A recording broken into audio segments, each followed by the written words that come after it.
João Wesley. A tocha tirada do fogo, 1703, 1791. O céu, à meia-noite, era iluminado pelo reflexo sombrio das chamas que devoravam vorazmente a casa do pastor Samuel Wesley. Na rua, ouviam-se os gritos: fogo! Fogo! Contudo, a família do pastor continuava a dormir tranquilamente, até que os escombros ardentes caíram sobre a cama de uma filha, Hetty. A menina acordou sobressaltada e correu para o quarto do pai. Sem poder salvar coisa alguma das chamas, a família foi obrigada a sair casa fora, vestindo apenas as roupas de dormir, numa temperatura gélida. A ama, ao ser despertada pelo alarme, arrebatou a criança menor, Carlos, do berço. Chamou os outros meninos, insistindo que a seguissem, e desceu a escada. João, porém, que então contava 5 anos e meio, ficou dormindo. 3 vezes a mãe, Susana Wesley, que se achava doente, tentou, debalde, subir a escada. 2 vezes o pai tentou, em vão, passar pelo meio das chamas, correndo. Sentindo perigo, ajuntou a família no jardim, onde todos caíram de joelhos e suplicaram em favor da criança presa pelo fogo. Enquanto a família orava, João acordou e, depois de tentar descer pela escada, subiu numa mala que estava em frente a uma janela, onde um vizinho o viu em pé. O vizinho chamou outras pessoas e, juntos, conceberam um plano de um deles subir nos ombros de um primeiro enquanto um terceiro subia nos ombros do segundo, até alcançarem a criança. Dessa maneira, João foi salvo da casa em chamas, apenas instantes antes de o teto cair com grande fragor. O menino foi levado, pelos intrépidos homens que o salvaram, para os braços do pai. Cheguem, amigos, clamou Samuel Wesley ao receber o filhinho. Ajoelhemo-nos e agradeçamos a Deus. Ele me restituiu todos os meus filhos. Deixem a casa arder, os meus recursos são suficientes. 15 minutos depois, casa, livros, documentos e mobiliário não existiam mais. Anos mais tarde, em certa publicação, apareceu o retrato de João Wesley e embaixo a representação de uma casa ardendo, com as palavras: "Não é este um tição tirado do fogo?" ZC 3.2. Nos escritos de Wesley foi encontrada uma referência interessante acerca desse histórico sinistro. Em 9 de fevereiro de 1750, durante um culto de vigília, cerca das 11 horas da noite, lembrei-me de que era esse o dia e a hora, havia 40 anos, em que me tiraram das chamas.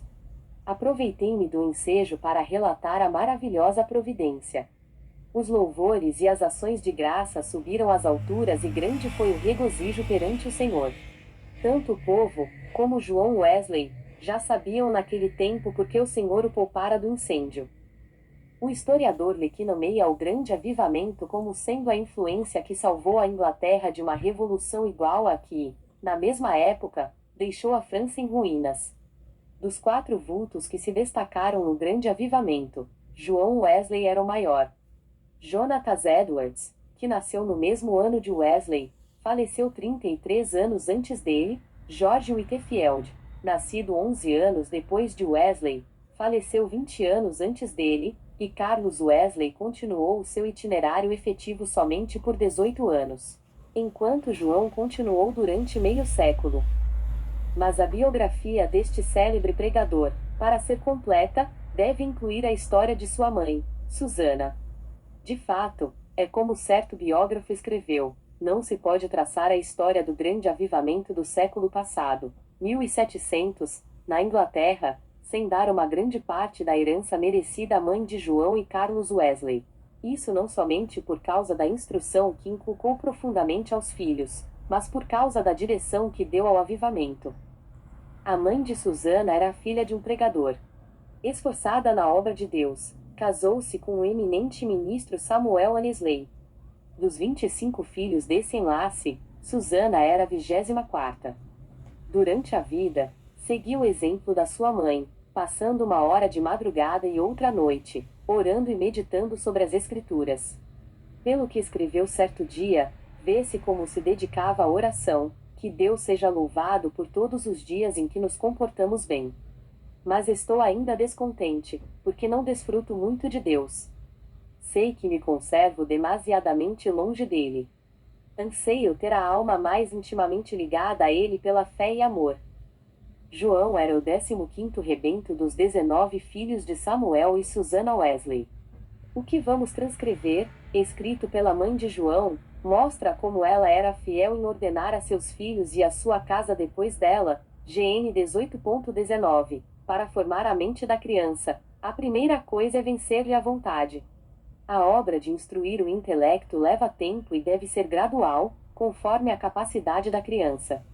Mas o subjugar-lhe a vontade deve ser feito de uma vez, e quanto mais cedo tanto melhor.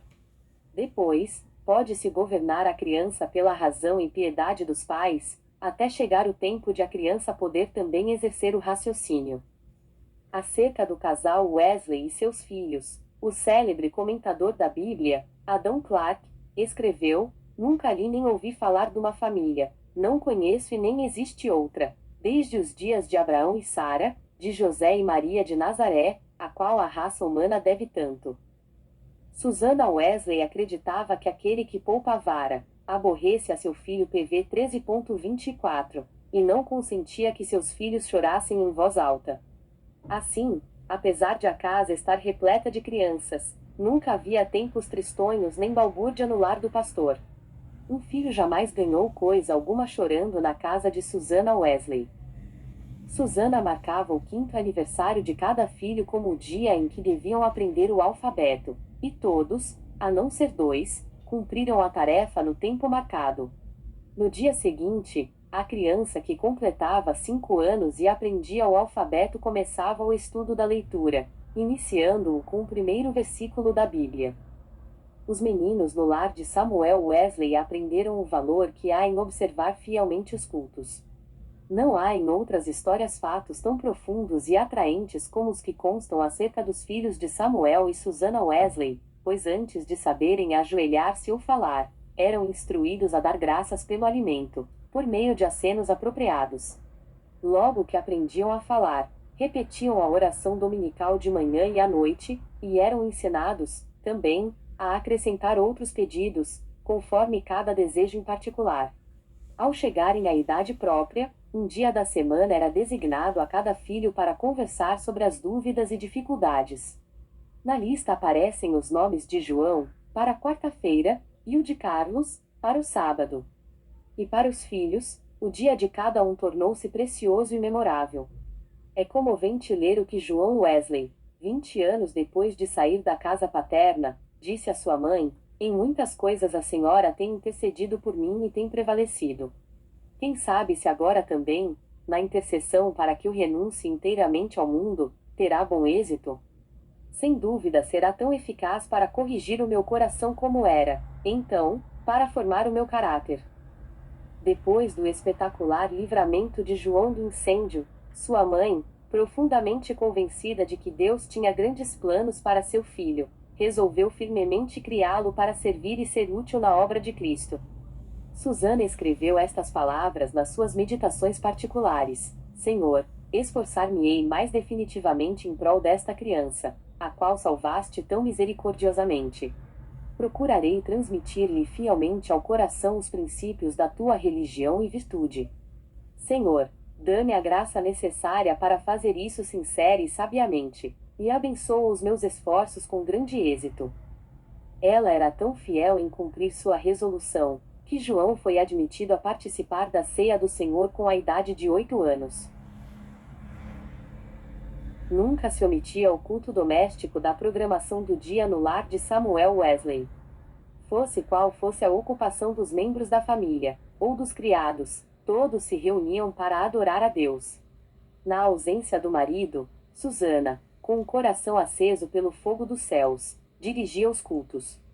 Conta-se que, certa vez, quando ele prolongou a ausência mais do que de costume, 30 a 40 pessoas assistiram aos cultos no lar dos Wesley e a fome pela palavra de Deus aumentou a ponto de a casa ficar repleta de vizinhos. A família do pastor Samuel Wesley vivia rodeada de pobreza, mas pela influência do Duque de Buckingham, conseguiu um lugar para João na Charterhouse, em Londres. Assim, o menino, antes de completar 11 anos, deixou a atmosfera fragrante de oração ardente para enfrentar as porfias de uma escola pública. Contudo, não cedeu ao ambiente de pecado de que estava rodeado. Conservava, também, as suas forças físicas, obedecendo fielmente ao conselho de seu pai, que corresse 3 vezes, de madrugada, em redor do grande jardim da Charterhouse. Tomou como regra da sua vida, dali em diante, manter o vigor do corpo. Aos 80 anos, apesar de seu físico franzino, considerava a coisa insignificante andar a pé 1,5 léguas para pregar. Conta-se um exemplo da influência que João exercia sobre seus colegas da Charterhouse. Certo dia o porteiro sentiu falta dos meninos no terraço de recreio e foi achá-los em uma das salas, congregados em redor de João. Este contava-lhes histórias instrutivas, as quais atraíam-lhes mais do que o recreio. Acerca desse tempo, João Wesley escreveu: eu participava de várias coisas que reconhecia como sendo pecado, embora não fossem escandalosas aos olhos do mundo. Contudo, continuei a ler as Escrituras e a orar de manhã e à noite. Baseava a minha salvação sobre os seguintes pontos: 1. Não me considerava tão perverso como o próximo. 2. Conservava a inclinação de ser religioso. 3. Lia a Bíblia, assistia aos cultos e fazia oração. Depois de estudar 6 anos na Charterhouse, Wesley cursou em Oxford, tornando-se proficiente no latim, grego, hebraico e francês. Mas seu interesse principal não era o intelecto. Sobre esse assunto ele escreveu: comecei a reconhecer que a religião verdadeira tem a sua fonte no coração. Reservei 2 horas, todos os dias, para ficar sozinho com Deus. Participava da ceia do Senhor de 8 em 8 dias. Guardei-me de todo pecado, quer de palavras, quer de atos. Assim, na base das boas obras que praticava, eu me considerava um bom crente. João se esforçava para levantar-se diariamente às 4 horas. Por meio de anotações que registravam suas atividades cotidianas, conseguia dar conta de seu tempo para não desperdiçar um só momento. Continuou a observar esse costume até quase o último dia da sua vida. Certo dia, quando ainda jovem, assistiu a um enterro em companhia de um moço, e conseguiu levá-lo a Cristo, ganhando, assim, a primeira alma para seu Salvador. Alguns meses depois, com a idade de 24 anos, e depois de um período de oração, foi separado para o diaconato. Enquanto estudava em Oxford, juntava-se a um pequeno grupo de estudantes para orar, estudar as Escrituras diariamente, jejuar às quartas e sextas-feiras, visitar os doentes e encarcerados e confortar os criminosos na hora da execução. Todas as manhãs e todas as noites, cada um passava 1 hora orando sozinho em oculto. Durante as orações, paravam de vez em quando para observar se clamavam com um devido fervor. Sempre oravam ao entrar e ao sair dos cultos na igreja. Mais tarde, 3 dos membros desse grupo tornaram-se famosos entre os crentes. 1. João Wesley, que talvez tenha feito mais que qualquer outro para aprofundar a vida espiritual, não somente na época, mas também em nossos dias. 2. Carlos Wesley, que chegou a ser um dos mais espirituais e famosos escritores de hinos evangélicos. E 3. George Whitefield, que se tornou comovente pregador ao ar livre. Naquele tempo, sentia-se a influência de João Wesley em muitas partes das Américas, e hoje ainda é sentida. Contudo, passou menos de 2 anos nesse continente, e isto durante o período de sua vida em que se achava perturbado por causa de dúvidas. Aceitou a chamada para pregar o evangelho aos silvícolas na colônia de Geórgia, desejoso de ganhar sua salvação por meio de boas obras. Pensou que vaidade e ostentação mundana não se encontrariam nas matas da América. Como era característico em sua vida, a bordo do navio em viagem à América do Norte, observava, com outros de seu grupo, um programa para não desperdiçar um momento durante o dia. Levantava-se às 4 da manhã e deitava-se depois das 21 horas. As primeiras 3 horas do dia eram dedicadas à oração e ao estudo das Escrituras. Depois de cumprir tudo o que estava indicado no programa do dia, O cansaço era tanto que, não obstante o bramido do mar e o balanço do navio, dormiam sem perturbação, deitados sobre um cobertor estendido no convés. Na Geórgia, a população inteira afluía à igreja para ouvir a sua pregação. A influência de seus sermões foi tal que, depois de 10 dias, uma sala de baile ficou quase inteiramente abandonada, enquanto a igreja se enchia de pessoas que oravam e eram salvas. Whitefield, que desembarcou na Geórgia alguns meses depois de Wesley voltar à Inglaterra, assim descreveu o que viu. O êxito de João Wesley na América é indizível. Seu nome é precioso entre o povo, onde lançou os alicerces que nem os homens nem os demônios podem abalar.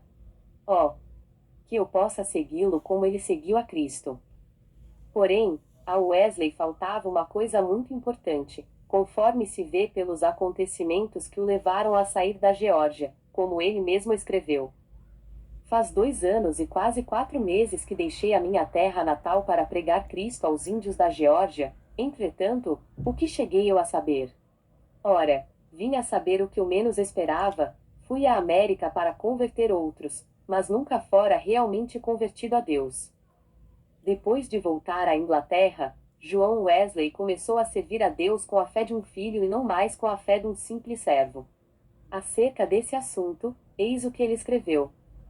Não reconhecia que esta fé era dada instantaneamente, que o homem podia sair das trevas para a luz imediatamente, do pecado e da miséria para a justiça e gozo do Espírito Santo.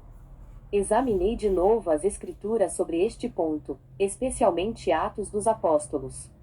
Fiquei grandemente surpreendido ao ver quase que somente conversões instantâneas, quase nenhuma tão demorada como a de Saulo de Tarso.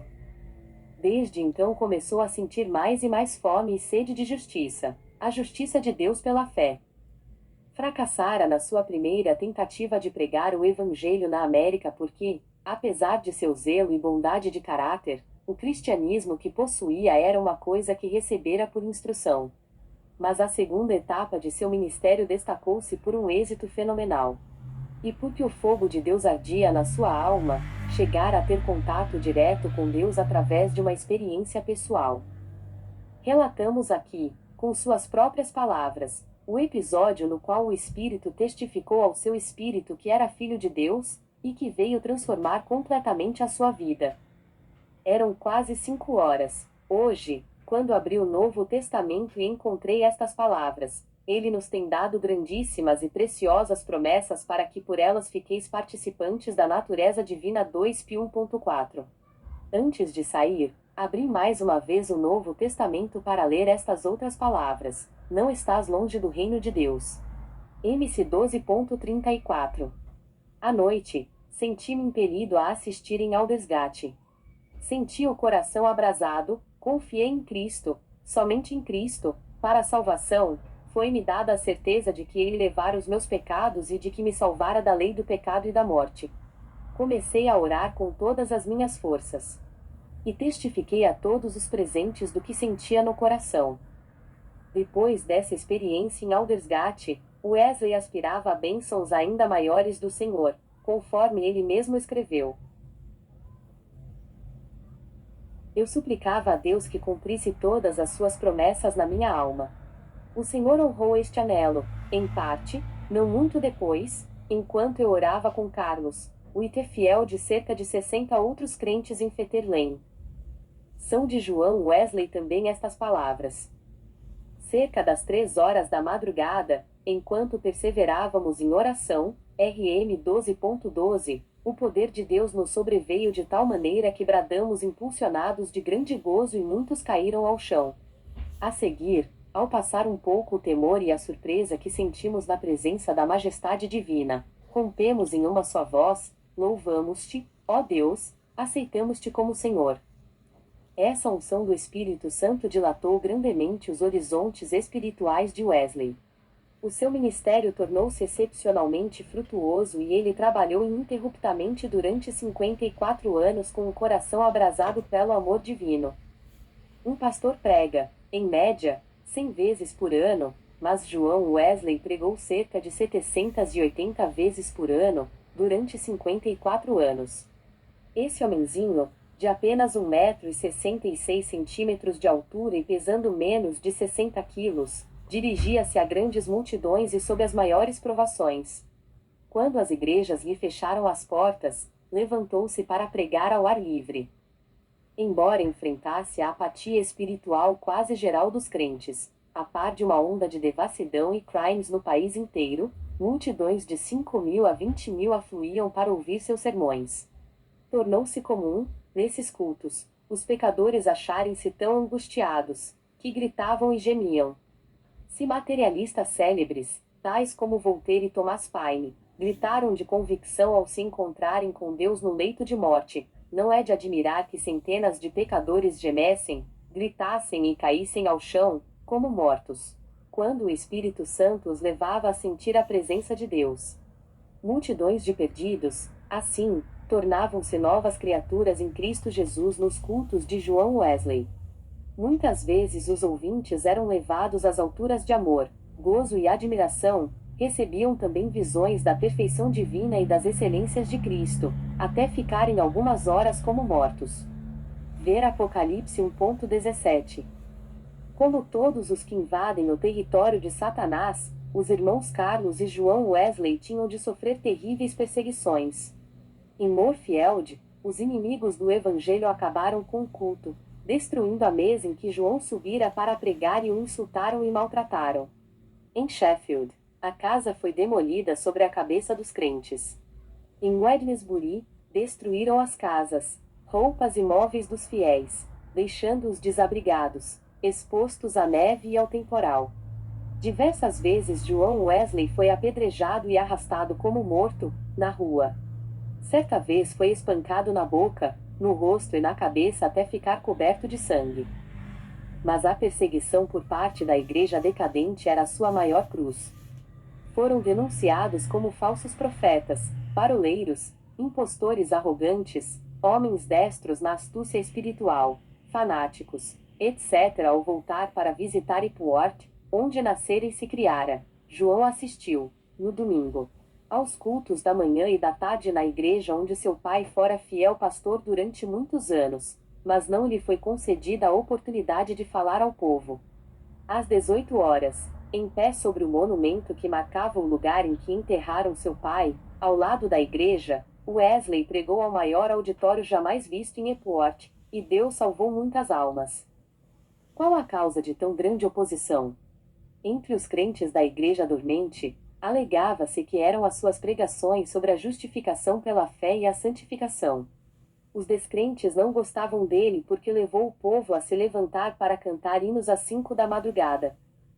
João Wesley não somente pregava mais que os outros pregadores, mas os excedia como pastor, exortando, confortando os crentes, e visitando-os de casa em casa. Nas suas viagens, andava tanto a cavalo como a pé, ora em dias ensolarados, ora sob chuvas, ora em temporais de neve. Durante os 54 anos do seu ministério, andou, em média, mais de 7.000 quilômetros por ano para alcançar os pontos de pregação. Esse homenzinho que andava tantos quilômetros, ainda tinha tempo para a vida literária. Leu não menos de 1.200 tomos, a maior parte enquanto andava a cavalo. Escreveu uma gramática hebraica, outra de latim, e ainda outras de francês e inglês. Serviu durante muitos anos como redator de um jornal de 56 páginas. O dicionário completo que compilou da língua inglesa era muito popular, e seu comentário sobre o Novo Testamento ainda tem grande circulação. Revisou e republicou uma biblioteca de 50 volumes, reduzindo-a para 30 volumes. O livro que escreveu sobre a filosofia natural teve grande aceitação entre o ministério. Compilou uma obra de 4 volumes sobre a história da Igreja. Escreveu e publicou um livro sobre a história de Roma e outro sobre a da Inglaterra. Preparou e publicou 3 volumes sobre medicina e 6 sobre música para os cultos. Depois de sua experiência em Fetter Lane, ele e seu irmão Carlos escreveram e publicaram 54 inários. Disse que ao todo escreveu mais de 230 livros. Esse homem de físico franzino, ao completar 88 anos, escreveu: durante mais de 86 anos não experimentei qualquer debilidade de velhice, os olhos nunca escureceram, nem perdi o meu vigor. Com a idade de 70 anos, pregou a um auditório de 30.000 pessoas, ao ar livre, e foi ouvido por todos. Aos 86 anos fez uma viagem à Irlanda, onde, além de pregar 6 vezes ao ar livre, pregou 100 vezes em 60 cidades. Certo ouvinte assim se referiu a Wesley: seu espírito era tão vivo como aos 53 anos, quando o encontrei pela primeira vez. Atribuiu a sua saúde aos seguintes fatores: 1. Ao exercício constante e ar fresco. 2. Ao fato de nunca, mesmo doente ou com saúde, em terra ou no mar, haver perdido uma noite de sono desde o seu nascimento, o que não o impedia de participar das vigílias na igreja. 3. A habilidade de dormir, de dia ou de noite, ao sentir-se cansado. 4. Ao fato de, por mais de 60 anos, ter o hábito de levantar-se às 4 horas da manhã. 5. Ao costume de sempre orar às 5 da manhã, durante mais de 50 anos. 6. Ao fato de quase nunca sofrer de dor, desânimo ou preocupações durante a vida inteira. Não nos devemos esquecer da fonte desse vigor que João Wesley manifestava. Passava 2 horas diariamente em oração, e muitas vezes mais. Certo crente que o conhecia intimamente assim escreveu acerca dele: considerava a oração a coisa mais importante da sua vida, e eu tenho visto sair do quarto com uma serenidade de alma visível no rosto até quase brilhar. A qualquer história da vida de João Wesley faltará o ponto principal, se não se fizer menção dos cultos de vigília que se realizavam uma vez por mês entre os crentes. Esses cultos se iniciavam às 20 horas e continuavam até depois da meia-noite, ou até cair o Espírito Santo sobre eles. Baseavam tais cultos sobre as referências no Novo Testamento acerca de noites inteiras passadas em oração. Foi assim que alguém se referiu ao sucesso. Explica-se o poder de Wesley pelo fato de ele ser homo neus libri, isto é, um homem de um livro, e esse livro é a Bíblia. Pouco antes da sua morte, escreveu: hoje passamos o dia em jejum e oração para que Deus alargasse a sua obra. Só encerramos depois de uma noite de vigília, na qual o coração de muitos irmãos foi grandemente confortado. No diário de João Wesley há diversas anotações sobre oração e jejum.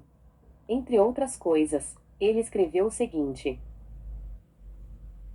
enquanto cursava em Oxford, jejuávamos às quartas e às sextas-feiras, como faziam os crentes primitivos em todos os lugares. Escreveu Epifânio, 310, 403. Quem não sabe que o jejum das quartas e das sextas-feiras é observado pelos crentes do mundo inteiro? Não sei por que eles guardavam esses 2 dias, mas é boa a regra, se lhe servia, também me serve. Contudo, não quero dar a entender que o único tempo de jejuar seja esses 2 dias da semana, porque muitas vezes é necessário jejuar mais do que 2 dias. É necessário permanecer sozinho e na presença de Deus, enquanto jejuamos e oramos, para que Deus possa mostrar-nos a sua vontade e dar-nos direção. Nos dias de jejum devemos afastar-nos, o mais possível, de todo o serviço, de fazer visitas e das diversões, apesar de essas coisas serem lícitas em outras ocasiões. Seu gozo em pregar ao ar livre não diminuiu na velhice. Em 7 de outubro de 1790, pregou pela última vez fora de casa sobre o texto: o reino de Deus está próximo, arrependei-vos, e crede no Evangelho. Consta em sua biografia que a palavra manifestou-se com grande poder e as lágrimas do povo corriam em torrentes. Um por um, seus fiéis companheiros de luta, inclusive sua esposa, foram chamados para o descanso, mas João Wesley continuava a trabalhar. Com a idade de 85 anos, seu irmão, Carlos, foi chamado pelo Senhor, e João sentou-se perante a multidão, cobrindo o rosto com as mãos, para esconder as lágrimas que lhe corriam pelas faces. Seu irmão, a quem amara tanto durante tão longo tempo, havia partido, e ele, agora, tinha de trabalhar sozinho. Em 2 de março de 1791, com a idade de quase 88 anos, completou a sua carreira terrestre. Durante toda a noite anterior, não cessaram em seus lábios o louvor e a adoração, pronunciando estas palavras: as nuvens destilam a gordura.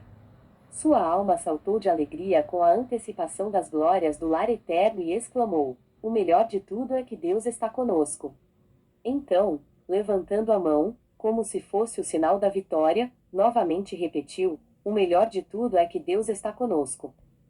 Às 10 horas da manhã, enquanto os crentes rodeavam o leito, em oração, ele disse: adeus, e assim passou para a presença do Senhor. Um crente que assistiu à sua morte, assim relatou o ato, a presença divina pairava sobre todos nós, não existem palavras para descrever o que vimos no seu semblante. Quanto mais o fitávamos, tanto mais víamos parte dos indizíveis céus. Calcula-se que 10.000 pessoas passaram em desfile diante do ataúde para ver o rosto que ainda retinha um sorriso celestial. Por causa das grandes massas que afluíram para honrá-lo, foi necessário enterrá-lo às 5 horas da manhã. João Wesley nasceu e criou-se em um lar onde não havia abundância de pão. Com a venda dos livros de sua autoria, ganhou uma fortuna, com a qual contribuía para a causa de Cristo. Ao falecer, deixou no mundo 2 colheres, uma chaleira de prata, um casaco velho e dezenas de milhares de almas, salvas em épocas de grande decadência e espiritualismo. Em Epworth, a tocha foi arrebatada do fogo, em Aldersgate e Fetter Lane começou a arder intensamente, e continua a iluminar milhões de almas no mundo inteiro.